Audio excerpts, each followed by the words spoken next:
My name is Seth Rodocker, and I'm a first-generation student at Southeastern University.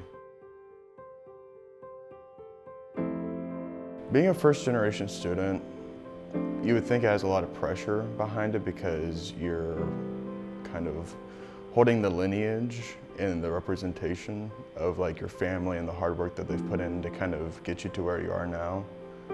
But I've always been very supportive from my parents and from my grandparents and from everybody really in my life to get me to like here.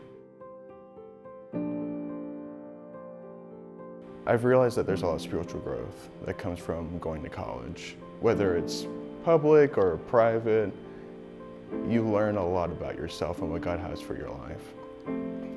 And being here, I've realized it's less about me and more about God. And so the confidence that I have in my future now, being an elementary education major, definitely is something that I can look forward to.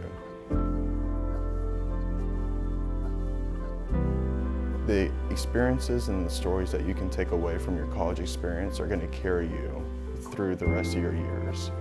And so being able to socially network or make relationships that you can further communicate to people further down the line, that is what you can look back on.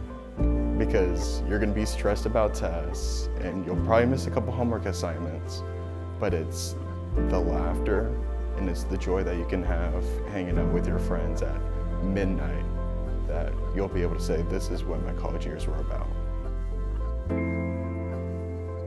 Thanks, Mom and Dad, and Grandma, for being able to carry me through all this time. I know it hasn't been easy, and I've been a little stubborn, but I will always be grateful for the hard work that you've put in.